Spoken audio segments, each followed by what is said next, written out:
Hello students,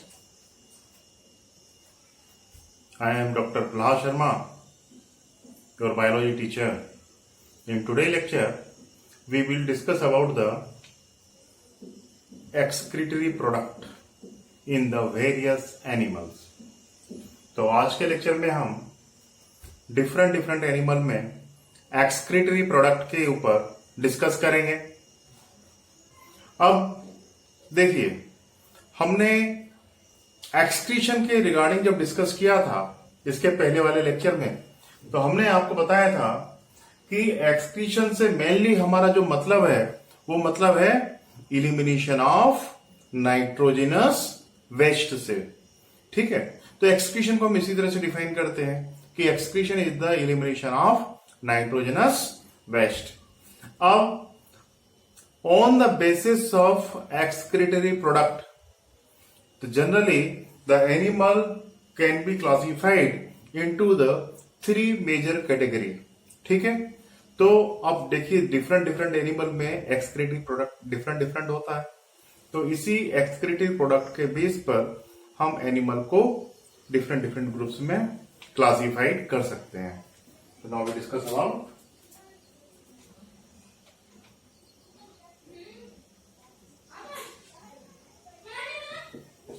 classification of animals on the basis of excretory product।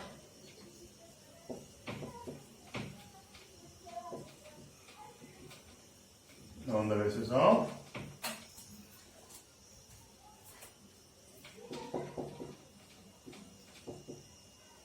excretory product।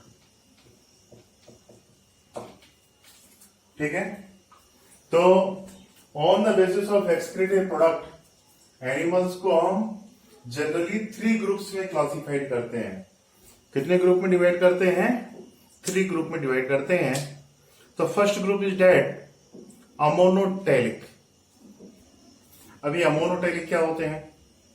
ऐसे animal जो excretion में ammonia को excrete करते हैं, उन्हें हम क्या बोलते हैं? Ammonotelic.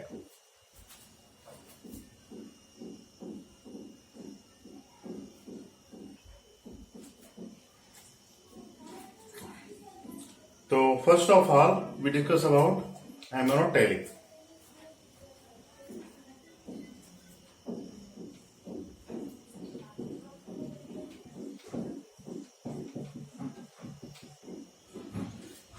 Ammonotelic animal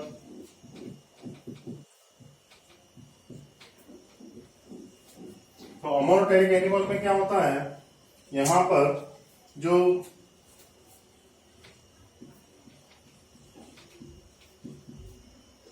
excretory product होता है वो क्या होगा? अमोनिया।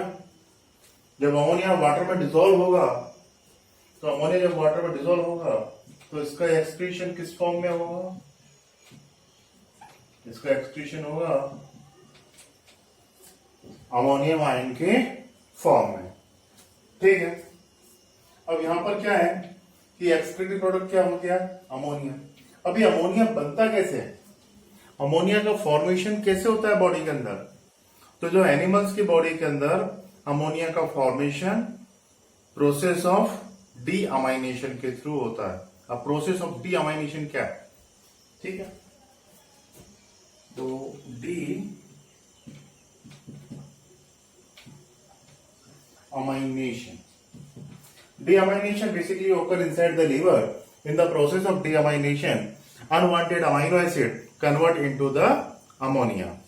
ठीक है, तो ये लीवर के अंदर होता है ये प्रोसेस डीअमाइनेशन का, और इस प्रोसेस में क्या होता है कि जो अनवांटेड जो अमाइनो एसिड्स होते हैं बॉडी में, वो किसमें कन्वर्ट हो जाएंगे? The amino acids convert into the ammonia. किसमें कन्वर्ट हो जाएंगे? अमोनिया में कन्वर्ट हो जाएंगे। This process occur inside the liver. ये प्रोसेस कहां देखने को मिलती है? हमको लीवर में देखने को मिलती है। तो एनिमल की बॉडी के अंदर जो अमोनिया का फॉर्मेशन हो रहा है वो इस प्रोसेस के थ्रू हो रहा है। अभी अमाइनो एसिड कहां से आए? अमाइनो एसिड किसके थ्रू आएंगे? अमाइनो एसिड आएंगे due to the protein metabolism.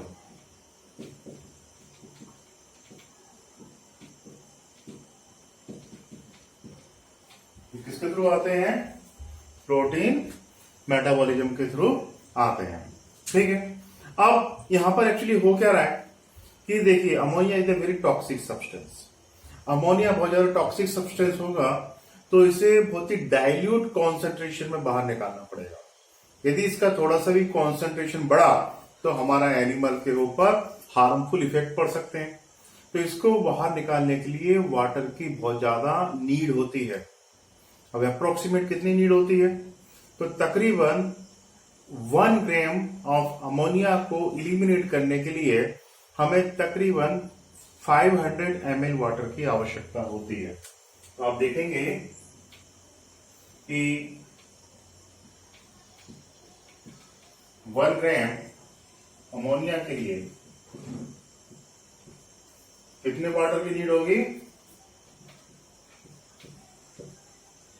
500 ml water की नीड होगी। तो इस तरह का जो एक्सक्रीशन है वो कहां देखने को मिलेगा? टेरेस्ट्रियल एनिमल्स में कि एक्वेटिक एनिमल में? तो मोस्टली इस तरह का मोड ऑफ एक्सक्रीशन हमें कहां देखने को मिलता है? एक्वेटिक एनिमल्स में। तो ये जो एक्सक्रीशन है कौन सा? एमेनोटेरिक एक्सक्रीशन। यदि कोई एनिमल सिक्रीशन में अमोनिया को बाहर निकालता है, ठीक है, तो एक्सक्रीशन में अमोनिया को बाहर निकालने की जो प्रोसीजर होती है, इस प्रोसीजर को हम क्या बोलते हैं? अमोनोटेलिज्म।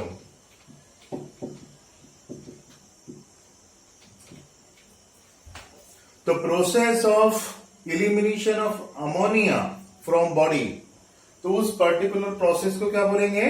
अमोनोटेलिज्म। और जो एनिमल अमोनिया को इलिमिनेट कर रहे हैं उन एनिमल को क्या बोला जाएगा?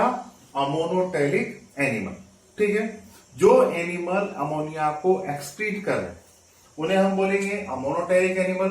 और जो एनिमल, और ये जो प्रोसेस है बॉडी के अंदर जिसमें कि जो नाइट्रोजन मेटाबॉलिज्म के थ्रू या प्रोटीन मेटाबॉलिज्म के थ्रू अमोनिया फॉर्मेशन हो रहा है, तो this process is known as, ये जो मैकेनिज्म है अमोनिया को एक्सक्रीट करने की जो मैकेनिज्म है इसे क्या बोलते हैं? अमोनोटेलिज्म के नाम से जानते हैं। तो ये इसमें हमने देखा कि 1 ग्राम अमोनिया को एक्सक्रीट करने के लिए 500 ml वाटर की आवश्यकता हो रही है। तो यह एक्वेटिक एनिमल के लिए तो पॉसिबल है, पर हमारे टेरेस्ट्रियल एनिमल के लिए ये पॉसिबल नहीं है। तो such type of excretion present in the aquatic animal. तो ये आपको कहां देखने को मिलेगा? ये देखने को मिलेगा आपको मोस्ट ऑफ एक्वेटिक एनिमल। तो this type of excretion generally present in most of aquatic animal. ठीक है, क्यों? क्योंकि वहां पर वाटर सफिशिएंट अमाउंट में है, तो बड़े आसानी से ये वाटर को बॉडी से बाहर, अमोनिया को बॉडी से बाहर निकाल सकते हैं। ठीक है, अब फिश में देखिए, जैसे हमारी most of fish water fish है, उनमें एक्सक्रीशन किसका देखने को मिलता है? अमोनिया का ही एक्सक्रीशन देखने को मिलता है। और ये एक्सक्रीशन कहां से होगा? ये एक्सक्रीशन होगा गिल के थ्रू। ठीक, इसे हम समझते हैं।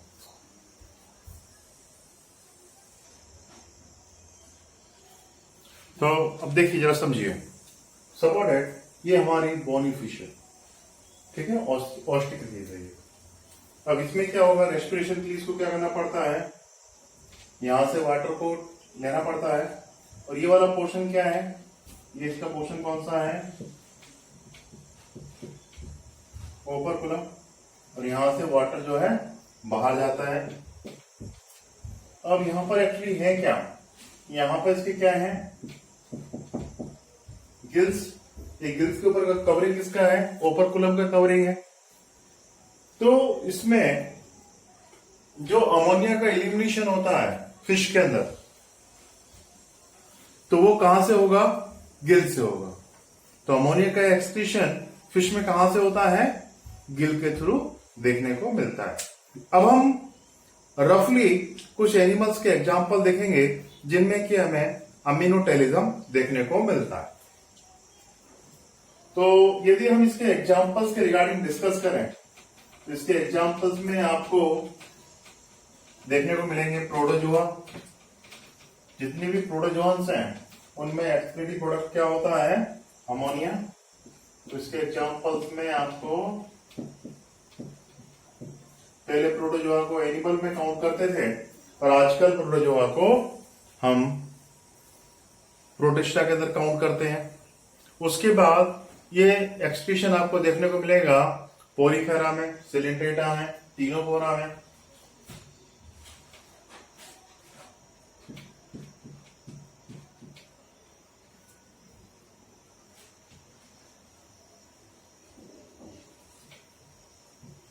सिलेंट्रेटा,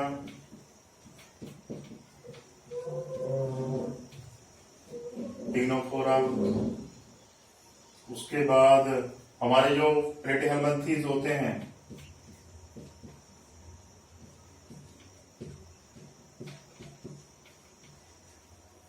उसके बाद ये देखने को मिलेगा आपको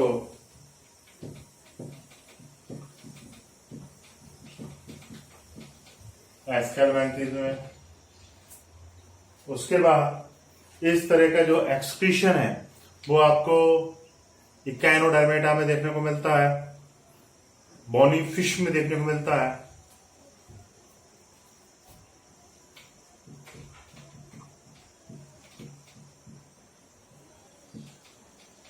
हेमिकॉर्डेटा,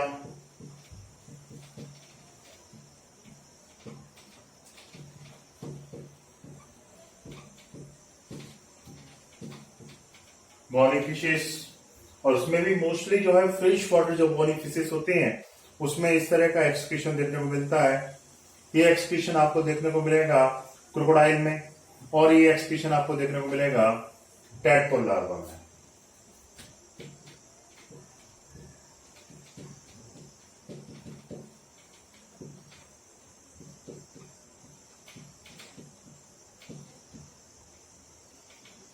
टैडपोल लार्वा के रिगार्डिंग में डिस्कस करूं आपको, तो टैडपोल लार्वा किसका लार्वा होता है? ये हमारे जो फ्रॉग होते हैं उनके लार्वा को हम टैडपोल लार्वा के नाम से जानते हैं। तो टैडपोल लार्वा में इसी तरह का एक्सक्रीशन देखने को मिलता है जो कि फ्रॉग का लार्वा है। टैडपोल लार्वा फुली एक्वेटिक होता है, जबकि हमारा जो फ्रॉग होता है वो एम्फीबियस नेचर का होता है। मतलब फ्रॉग जो होते हैं वो लैंड पे और वाटर में दोनों में रह सकते हैं, जबकि हमारा टैडपोल लार्वा स्ट्रिक्टली एक्वेटिक है। यदि आप उसे पानी से बाहर निकालेंगे तो मर जाएगा। ठीक है, तो टैडपोल लार्वा में इस तरह का एक्सक्रीशन देखने को मिलता है।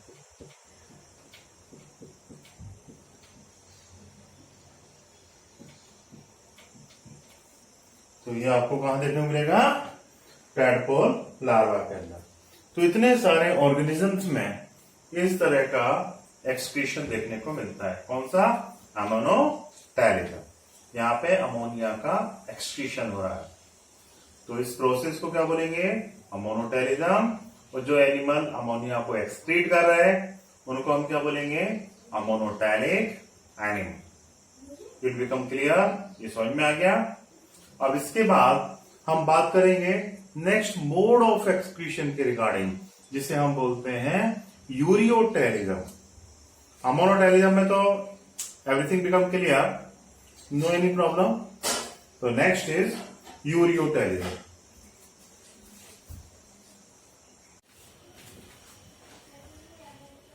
तो students, now we discuss about next method of excretion is that ureotelism. और जो एनिमल यूरिया का एक्सक्रीशन करते हैं उन एनिमल को हम क्या बोलते हैं? उन एनिमल को हम बोलते हैं यूरियोटेलिक एनिमल।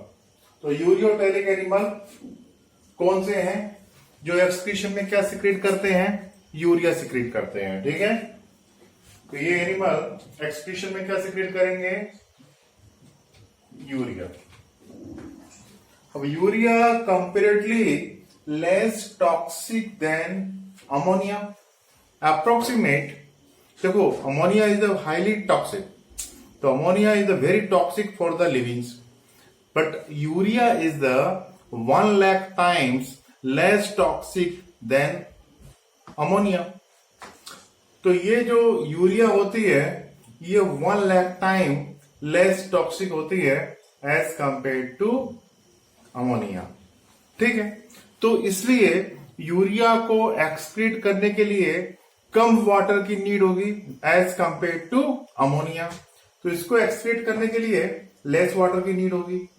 अब मैंने आपको पहले बताया था कि 1 ग्राम अमोनिया को एक्सक्रीट करने के लिए जो वाटर की अमाउंट लगती है वो अप्रोक्सीमेट 500 ml समथिंग लगती है, मिलीलीटर समथिंग लगती है, जबकि 1 ग्राम यूरिया को एक्सक्रीट करने के लिए अप्रोक्सीमेट 50 ml वाटर की नीड होती है। तो हम क्या लिखेंगे, फॉर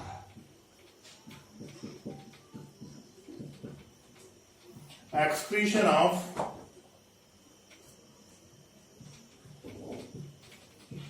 1 ग्राम यूरिया जो वाटर की नीड होगी वो कितनी होगी, 50 ml।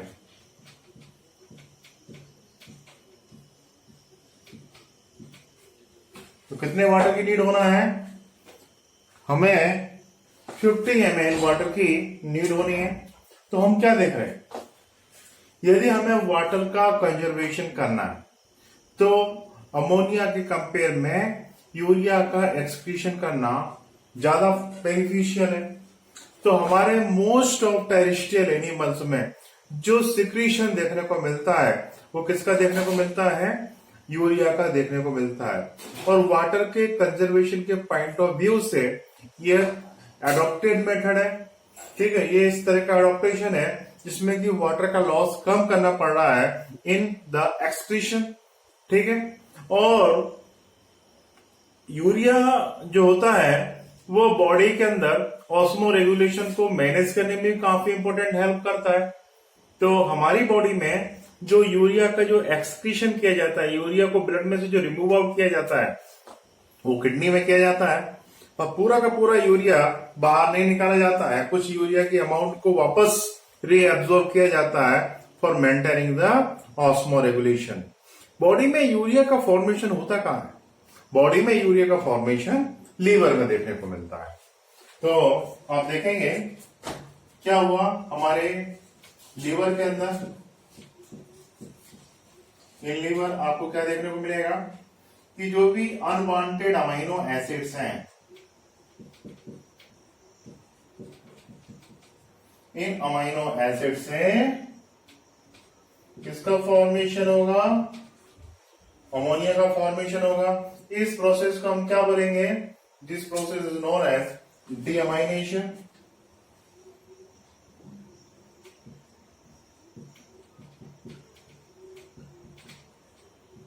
This process known as डीअमाइनेशन।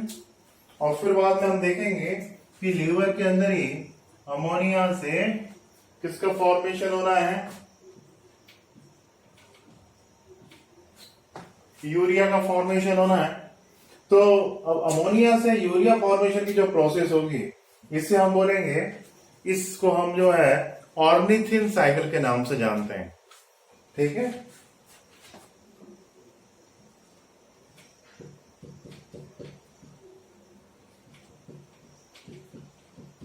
तो this is known as ornithine cycle. तो इसे हम ऑर्निथिन साइकिल के नाम से जानते हैं। इसकी जो डिस्कवरी है वो क्रेब ने की थी, और उसका एक स्टूडेंट था जिसको कि हम हैंसलेट के नाम से जानते हैं। तो क्रेब और हैंसलेट ने इसकी डिस्कवरी की थी, इसलिए इसको क्रेब हैंसलेट साइकिल के नाम से भी जानते हैं।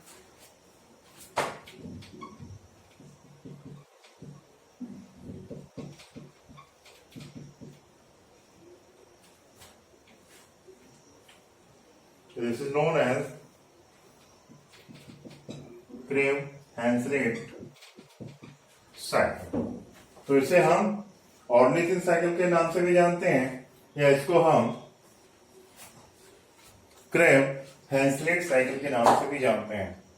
तो आपने क्या देखा कि अनवांटेड अमाइनो एसिड से अमोनिया का फॉर्मेशन हुआ, कौन सी प्रोसेस के थ्रू हुआ, डीअमाइनेशन के थ्रू। बाद में बाद में हमारा जो अमोनिया है इट्स अ वेरी टॉक्सिक, तो as soon as this convert into the urea, किस साइकिल के थ्रू, ऑर्निथिन साइकिल के थ्रू, इसे हम क्रेब हैंसलेट साइकिल के नाम से भी जानते हैं। इट बिकम क्लियर, ठीक है। तो ये समझ में आया आपको कि हमारी बॉडी के अंदर यूरिया का फॉर्मेशन कहां हो रहा है, यूरिया का फॉर्मेशन हो रहा है लीवर में। अब लीवर से ये जो यूरिया होता है, इस यूरिया को ब्लड में डाल दिया जाता है। ब्लड को फिल्ट्रेशन का काम कौन करता है, ब्लड के फिल्ट्रेशन का काम किडनी करती है।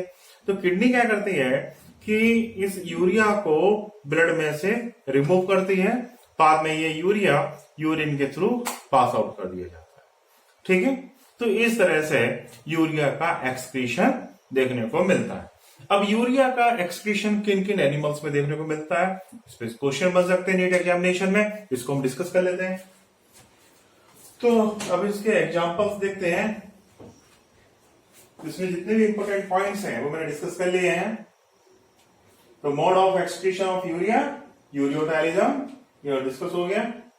यूरिया कितने टाइम्स लेस टॉक्सिक है as compare to ammonia, 1 lakh time less toxic है।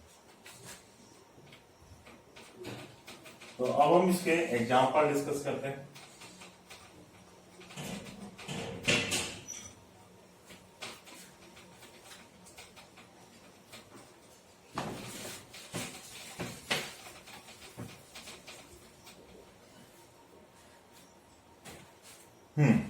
If you discuss the example of the urea, किन किन एनिमल्स में यूरिया का एक्सक्रीशन देखने को मिलता है, तो ये आपको देखने को मिलेगा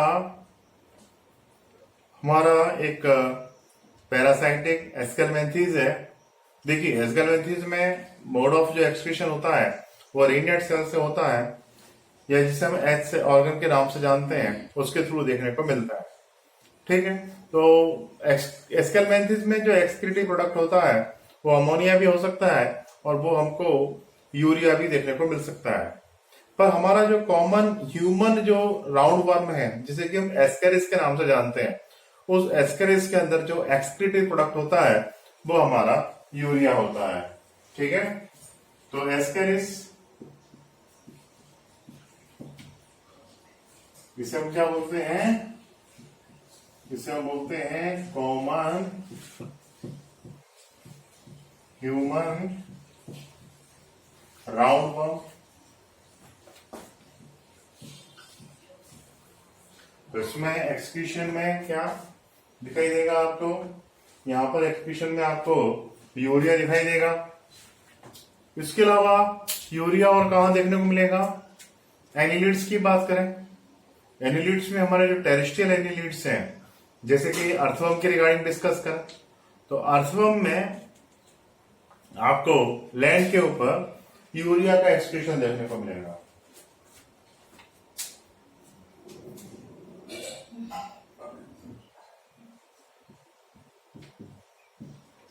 तो हमारा जो अर्थवर्म है, जिसे कि हम फ्रेंड ऑफ फार्मर के नाम से जानते हैं, बायोलॉजिकल नेम क्या है इसका, पैराडिमा, तो उसमें आप क्या देखेंगे कि आपको यूरिया का एक्सक्रीशन दिखाई देगा। कहां पर, लैंड के ऊपर, और वाटर में अमोनिया।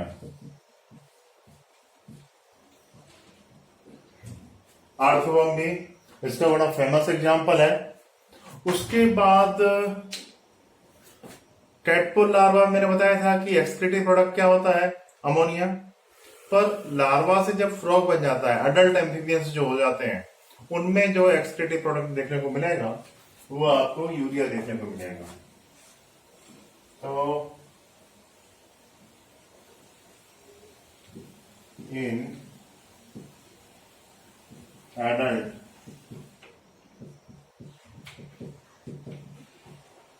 एम्फीबियंस, उसके अलावा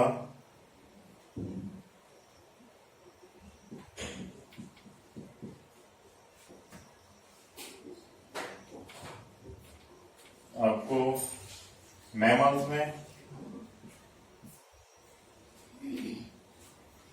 में भी आपको जो एक्सक्रीटिव प्रोडक्ट देखने को मिलता है वो आपको क्या देखने को मिलता है, यूरिया देखने को मिलता है। ठीक है, तो ये एग्जांपल समझ में आ गया आपको।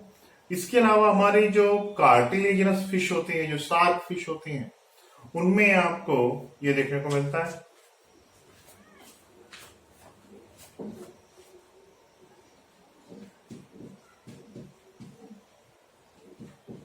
तो टीलोस की बात करें, या हम ऐसा लिख देते हैं,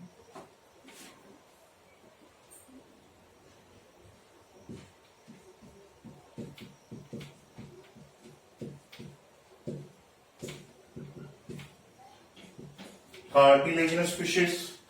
अब कार्टिलेजिनस फिश में कौन सी फिश आती हैं?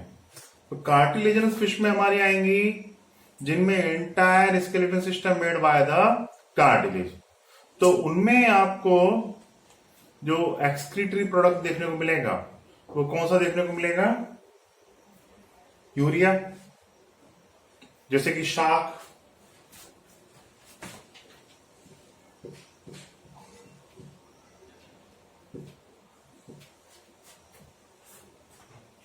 अब शार्क में यूरिया आने से क्या फायदा?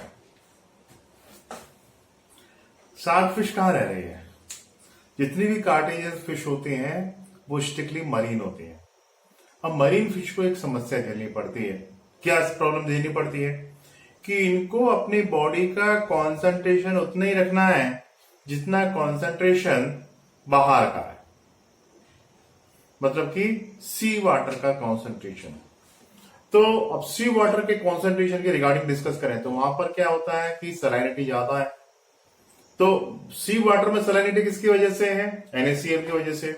और इन फिश को अपनी बॉडी के अंदर भी सलाइनिटी रखनी है। किस वजह से? कितनी रखनी है?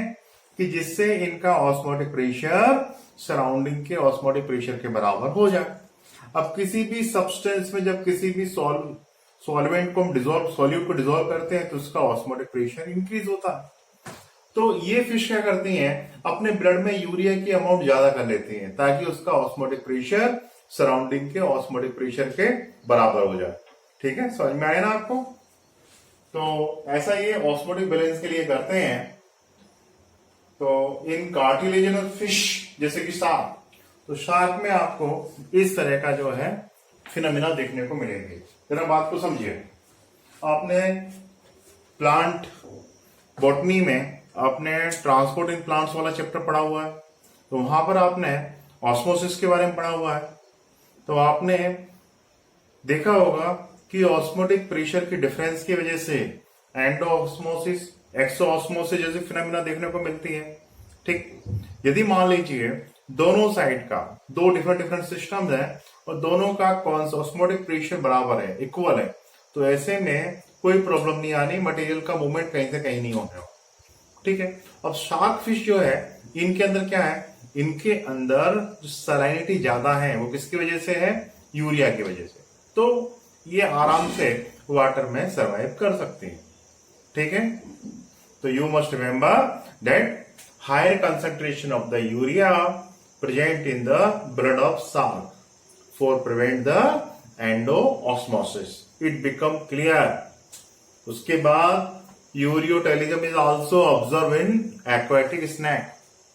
जो समुद्री स्नैक होते हैं उनमें भी आपको ये फिनोमेना देखने को मिलती है।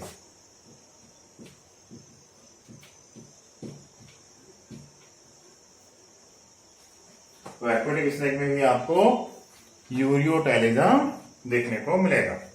अब इसके बाद हम बात करते हैं यूरिकोटैलिक एनिमल के बारे में।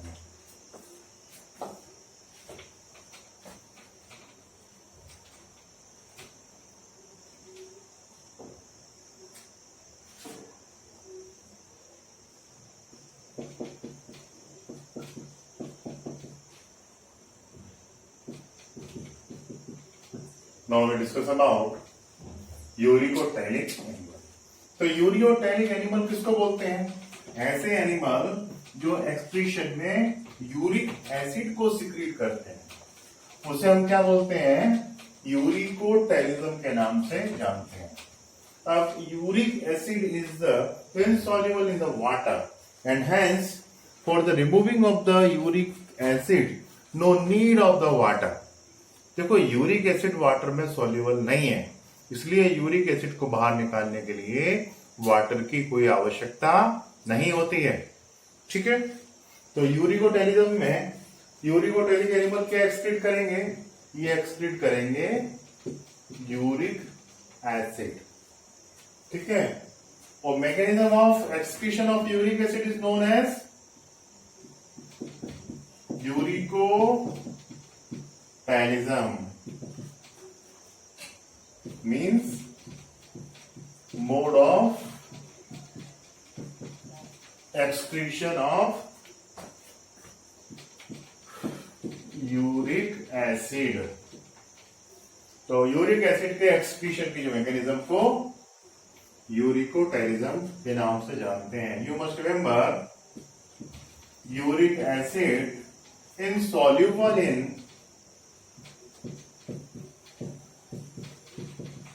in water, hence no need of water for excretion of uric acid. No need of water for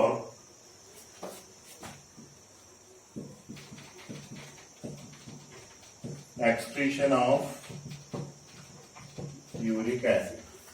अब because the uric acid insoluble in water, इसलिए यूरिक एसिड को बाहर निकालने के लिए वाटर की कोई आवश्यकता नहीं होती है, बहुत ही लेस अमाउंट में वाटर लगता है। जैसे फॉर एग्जांपल यदि हम बात करें कि 1 ग्राम यूरिक एसिड को एक्सक्रीट करना है, इसके लिए अप्रोक्सीमेट 10 ml वाटर की आवश्यकता है।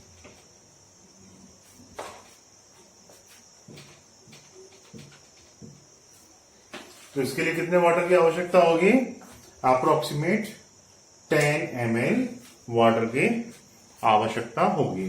अब देखिए यूरिक एसिड का फॉर्मेशन कहां हो रहा है, तो यूरिक एसिड का फॉर्मेशन जो होता है वो लीवर में ही होता है। लीवर में क्या हुआ, जरा देखो,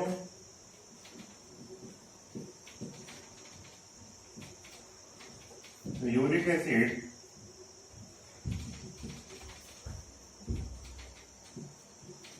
formed in liver। Uric acid का फॉर्मेशन कहां हो रहा है, लीवर में हो रहा है। कैसे हो रहा है यूरिक एसिड का फॉर्मेशन, देखो अमाइनो एसिड से किसका फॉर्मेशन हुआ, अमोनिया का फॉर्मेशन हुआ। इस प्रोसेस को हमने क्या बोला, इसको हमने बोला डीअमाइनेशन। इसके बाद ये जो अमोनिया है, अमोनिया किस में कन्वर्ट हो जाएगा, यूरिक एसिड में कन्वर्ट हो जाएगा बाय द प्रोसेस ऑफ आइनोसोनिक मैकेनिज्म।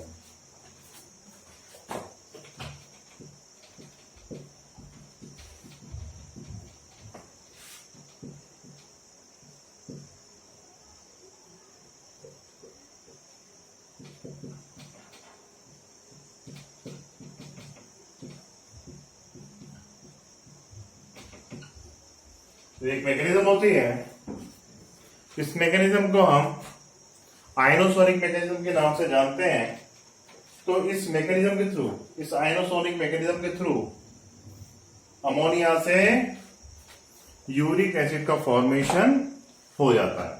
ठीक है, एक बात याद रखिएगा, यूरिक एसिड को एक्सक्रीशन करने में किडनी इंपॉर्टेंट रोल प्ले करती है, जबकि यूरिया को एक्सक्रीट करने में किडनी कई जगह इंपॉर्टेंट रोल प्ले करती है, जैसे कि फॉर एग्जांपल मैमल्स में, जबकि फिश में हमारी जो समुद्री मछलियां होती हैं, जो मरीन फिश होती हैं, उनमें जो यूरिया का जो एक्सक्रीशन होता है वो गिल के थ्रू ही होता है। मोस्टली किसके थ्रू होता है, गिल के थ्रू आपको देखने को मिलेगा। ठीक है, अब यूरिक एसिड के जो क्रिस्टल बनते हैं, यूरिक एसिड का जो एक्सक्रीशन होगा वो किसके फॉर्म में होगा, क्रिस्टल के फॉर्म में होगा। ये क्रिस्टल जो होंगे किडनी के थ्रू, किडनी से ये क्रिस्टल, यूरिक एसिड के जो क्रिस्टल होते हैं वो कहां ट्रांसफर कर दिए जाएंगे, वो ट्रांसफर कर दिए जाएंगे end of the large intestine में। वहां से ये जो यूरिक एसिड है वो along with the faecal matter body से बाहर निकाल दिया जाता है। अपने बर्ड्स का फीकल मैटर देखा होगा, ये आपने जो है लिजार्ड्स का जो फीकल मैटर देखा होगा, ब्लैक कलर का फीकल मैटर होता है, उस पर आपने white white chalk like substance देखा होगा। ये चॉक लाइक सब्सटेंस क्या होता है? ये हमारा यूरिक एसिड ही होता है। तो यहाँ पर क्या हो रहा है कि देखिए, कोई एडिशनल स्ट्रक्चर यूरिक एसिड को बाहर निकालने के लिए नहीं है। यूरिक एसिड सॉलिड फॉर्म में ना, इसलिए उसका एक्सक्रीशन किसके साथ हो रहा है? Along with the faecal matter के साथ। ठीक, ये समझ में आ गया। तो इस तरह से हमने क्या देखा कि हमने ये देखा कि मोस्टली एनिमल में 3 मैकेनिज्म होती हैं एक्सक्रीशन के लिए। अमोनोटेलिज्म, जिसमें अमोनिया का एक्सक्रीशन हो रहा है, उसके बाद यूरियोटेलिज्म, जिसमें कि यूरिया का एक्सक्रीशन हो रहा है, उसके बाद यूरिकोटेलिज्म, जिसमें कि यूरिक एसिड का एक्सक्रीशन देखने को मिलता है। ठीक है, ये तीनों मैकेनिज्म क्लियर हो गया, समझ में आ गया आपको। अब इसके बाद हम कुछ एडिशनल एक्सक्रीटरी प्रोडक्ट के बारे में डिस्कस करते हैं, जो दो चार एनिमल्स में देखने को मिलते हैं। थोड़ा हम उसके बारे में डिस्कस कर लेते हैं। ये मेन कितने 3 टाइप होते हैं। यदि आपसे कोई एग्जाम में पूछता है कि on the basis of excretory product animal कितने टाइप के होते हैं, your answer will B 3 type. ये आपको आना चाहिए, ये बिल्कुल फीड कर लीजिए अपने दिमाग में कि एक्सक्रीटरी प्रोडक्ट के बेस पे एनिमल हमारे कितने टाइप के होंगे? 3 टाइप के होंगे। Ammonotelism, ureotelism and uricotelism. It become clear? ठीक, अब यहां पर एग्जाम्पल,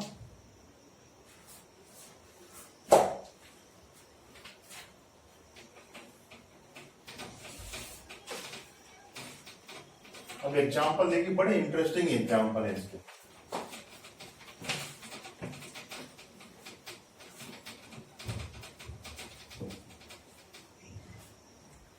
इसके एग्जाम्पल्स की बात करें तो हम देखेंगे बर्ड्स में।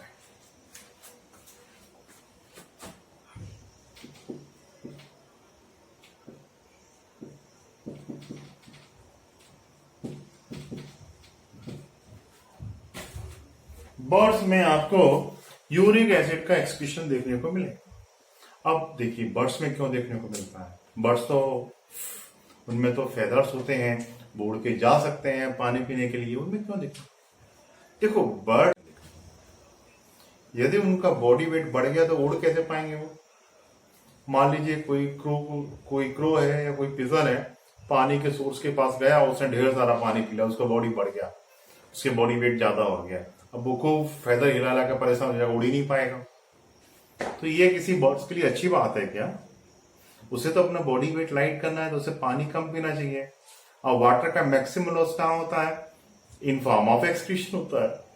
तो इसलिए उन्होंने एक्सक्रीशन के लिए क्या किया? यूरिक एसिड का ऐसे एक्सक्रीशन करना चालू कर दिया, जिससे कि वो वाटर लॉस को कम कर सके। ठीक, तो बर्ड्स में आपको एक्सक्रीशन में क्या क्या देखने को मिलेगा? आपको एक्सक्रीशन में यूरिक एसिड दिखाई देगा। ठीक है, अब बर्ड्स में जो फीकल मैटर होता है ना, उसको ग्वानो के नाम से जानते हैं। ठीक है, उसके बाद अब हम बात करेंगे और एग्जाम्पल, जैसे कि इंसेक्टा। कई ढेर सारे इंसेक्ट ऐसे हैं जो कभी वाटर सोर्स के पास पहुंच ही नहीं पाते हैं। आपने कई बार देखा होगा कि गेहूं के अंदर कई बार देखा हो कीड़े पड़ जाते हैं। ये इंसेक्ट है, ये क्या पानी पीने के लिए थोड़ी जाते हैं वाटर सोर्सेस के पास में। अपने कोई डिब्बा बिल्कुल बंद रखा हुआ है कोई, उसमें भी कीड़े पड़ जाते हैं गेहूं रखे हुए हैं तो।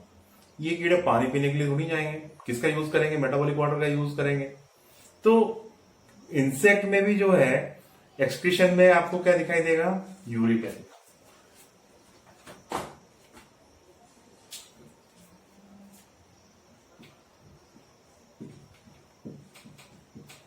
इंसेक्ट्स में देखने को मिलेगा आपको। इंसेक्ट के अलावा यूरिक एसिड आपको कहां देखने को मिलेगा?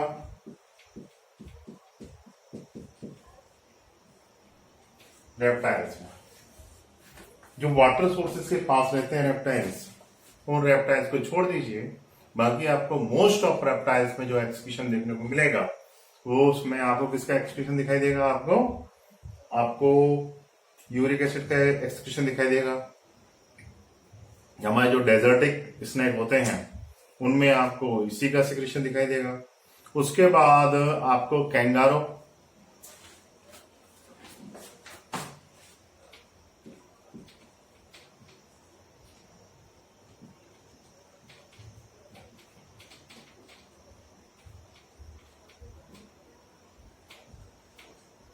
कैंगारू में भी आपको एक्सक्रीशन में किसका एक्सक्रीशन देखने को मिलेगा? आपको यूरिक एसिड का एक्सक्रीशन दिखाई देगा। ठीक है, तो इसके अलावा हमारे जो स्नेल्स होते हैं, तो जो लैंड स्नेल होते हैं उसमें भी आपको यूरिक एसिड का एक्सक्रीशन देखने को मिलेगा। तो इट बिकम क्लियर, समझ में आ गया? अब ठीक है, अब मुझे एक क्वेश्चन बताइए, सबसे ज्यादा कंजर्वेशन ऑफ वाटर किस मोड में देखने को मिलता है? अमीनोटेलिजम, यूरियोटेलिजम या फिर uricotelism? Your answer will be uricotelism. ठीक, उसके बाद जो हमारी एक्वेटिक फिश होती हैं वो अमोनिया या फिर यूरिया का एक्सक्रीशन किस डिवाइस से ज्यादा करती हैं? किडनी के थ्रू या गिल्स के थ्रू? और आंसर विल बी गिल्स, क्योंकि वाटर सबसे ज्यादा किसके थ्रू पास आउट हो रहा है? गिल के थ्रू पास आउट हो रहा है ना, इसलिए वो ज्यादातर एक्सक्रीशन किसके थ्रू करेंगी? गिल्स के थ्रू करेंगी। तो ये हो गया। अब इसके बाद कुछ एडिशनल एक्सक्रीटरी प्रोडक्ट के बारे में बात करेंगे। Now we discuss about additional excretory product.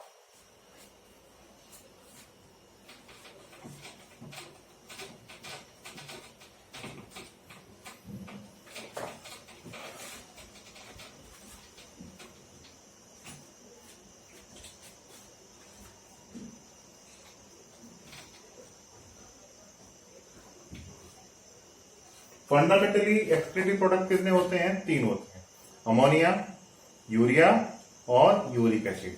अब हम कुछ अदर एक्सक्रीटरी प्रोडक्ट के बारे में।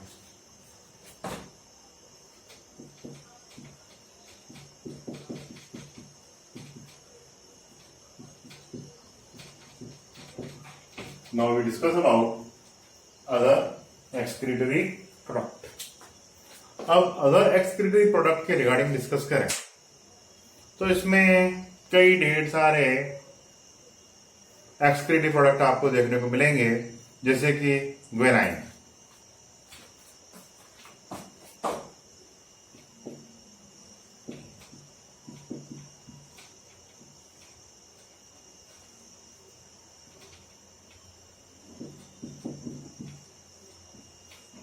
ग्वेनाइन क्या होता है? ग्वेनाइन आप सब लोग अच्छी तरह से जानते हो, डीएनए आरएनए पढ़े होंगे आपने। तो guanine is the nitrogenous base. यह क्या है? यह नाइट्रोजनस बेस है। अब कुछ एनिमल्स में हम क्या देखते हैं कि जो अमोनिया होता है वो किस में कन्वर्ट हो जाता है? ग्वेनाइन में कन्वर्ट होता है।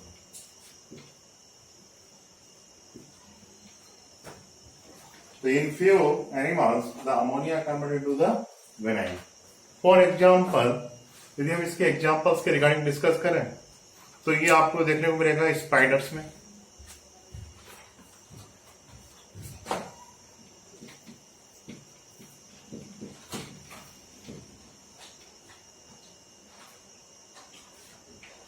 तो हमारे जो स्पाइडर्स हैं उनमें आप ऐसा देखेंगे कि उसमें क्या हो रहा है कि अमोनिया ग्वेनाइन में कन्वर्ट हो रहा है। Guanine insoluble in water, guanine water में इनसॉल्युबल है। तो यदि ग्वेनाइन को बाहर निकालना है तो वाटर की रिक्वायरमेंट नहीं होना है। तो इसलिए ये आपको कहाँ देखने को मिलेगा? ये देखने को मिलेगा आपको स्पाइडर में, मकड़ी के अंदर देखने को मिलेगा आपको, ये देखने को मिलेगा आपको एक एनिमल होता है मॉलस्कन्स के अंदर आता है जिसे हम बोलते हैं यूनियू।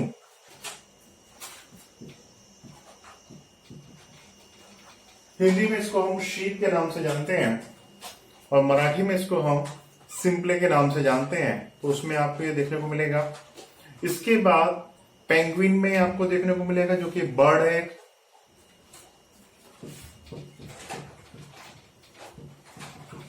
पेंगुइन आपको साउथ पोल के ऊपर देखने को मिलते हैं। ये फ्लाइटलेस बर्ड्स होते हैं और इनमें जो 4 लिम्स होते हैं इनके, वो फेदर की जगह वो किसमें कन्वर्ट हो जाते हैं? पैडल में कन्वर्ट हो जाते हैं, जिससे बड़ी आसानी से पानी के ऊपर ये तैर सकते हैं, डाइट बहुत अच्छी तरह से लगा सकते हैं। तो इन एनिमल्स में आपको ये एक्सक्रीशन देखने को मिलेगा। तो स्पाइडर किसमें आ रहा है? यह अर्थोपोडा में आता है, अर्थोपोडा की क्लास है अरिक्निडा, उसमें आता है ये। यूनियो किसमें आता है? मॉलस्कन्स में आता है। पेंगुइन किसमें आता है? बर्ड्स में आता है। तो इन एनिमल में आपको एक्सक्रीटिव प्रोडक्ट कौन सा दिखाई देगा? ग्वानिन दिखाई देगा। ग्वानिन को एक्सक्रीट करना, तो इस मैकेनिज्म को हम क्या बोलेंगे? ये जो मैकेनिज्म है ग्वानिन को एक्सक्रीशन करने की, तो इस मोड ऑफ एक्सक्रीशन को क्या बोला जाएगा? तो this mode of excretion is known as ग्वानोटेलिज्म।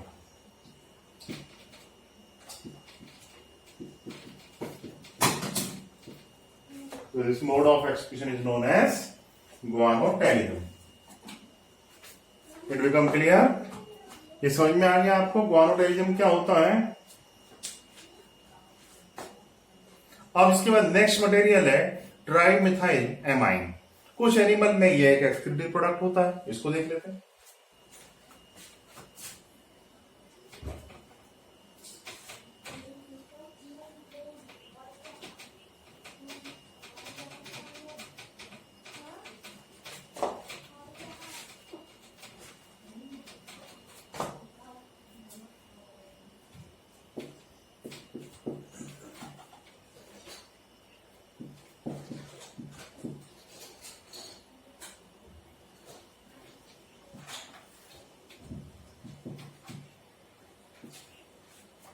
तो ट्राई मिथाइल अमाइन, तो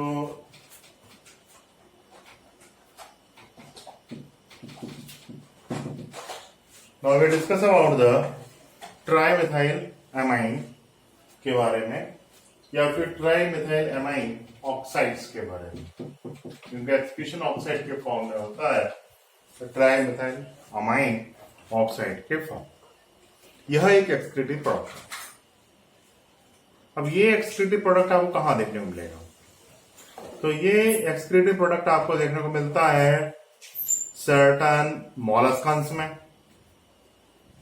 इसके बाद ये आपको देखने को मिलेगा कुछ क्रस्टेशियंस में, और कुछ टीलोस्ट फिश के अंदर आपको ये एक्सक्रीटिव प्रोडक्ट देखने को मिलेगा।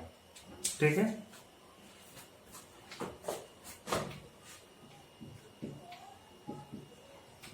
certain molluscans, few crustaceans।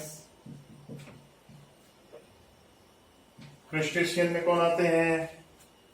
Crustacea के अंदर जैसे प्रॉन इसमें आएगा। क्रस्टेशियंस and few टेलोस्ट फिश या कार्टिलेजिनस जो फिश होती हैं, उसमें इस तरह का मोड ऑफ एक्सक्रीशन देखने को मिलता है। अब उसके बाद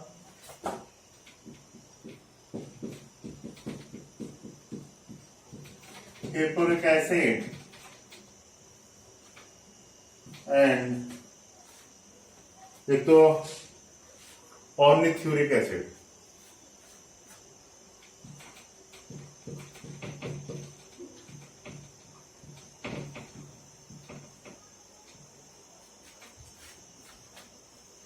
सो hippuric acid and ornithuric acids, यह भी एक एक्सक्रीटिव प्रोडक्ट है जो आपको कुछ मैमल्स में देखने को मिलता है। कब देखने को मिलता है जरा समझो। कोई भी मैमल्स ने फूड में किसको लिया?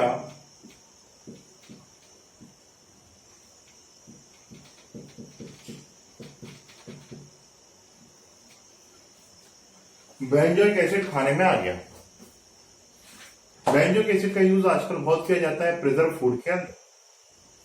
ये एंटी फंगल होता है, तो हमारे जैम जेली जो भी होते हैं उसमें इसका यूज किया जाता है फंगस से बचाने के लिए।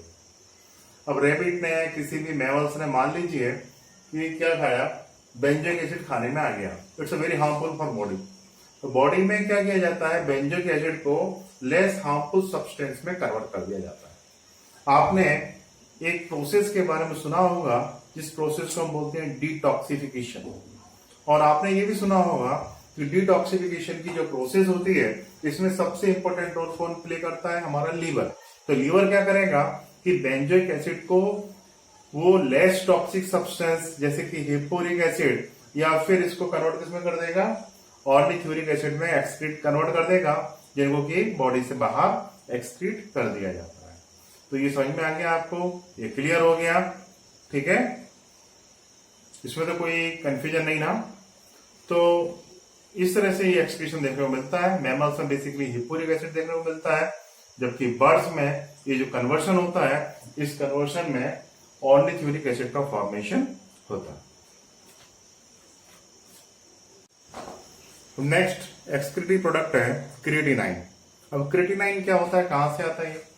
देखिए, हमारे मसल्स में एक एनर्जी सब्सटेंस होता है एटीपी की तरह, जिसका नाम होता है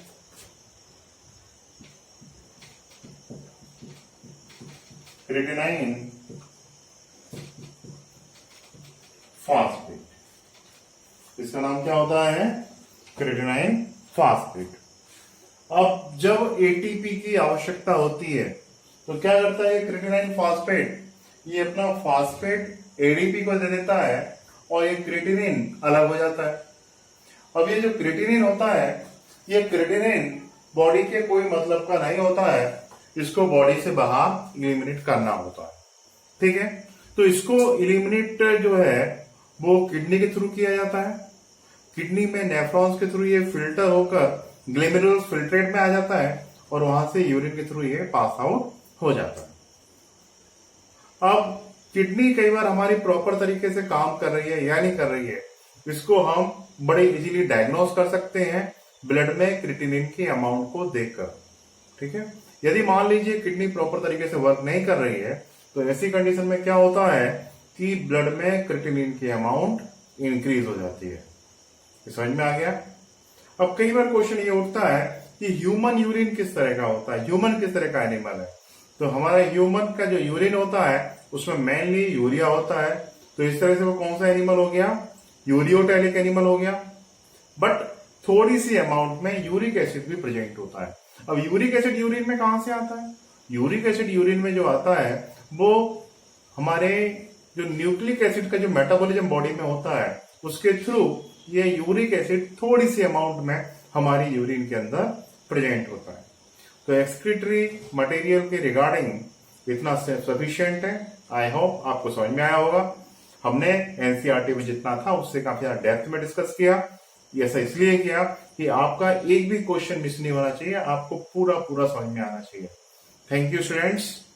इसके बाद का जो नेक्स्ट लेक्चर होगा उसमें हम आपको ये बताएंगे कि लीवर में किस तरह से हमारे अमोनिया से यूरिया का फॉर्मेशन होता है, मतलब कि हम बात करेंगे ऑर्निथिन साइकिल के बारे में। Thank you.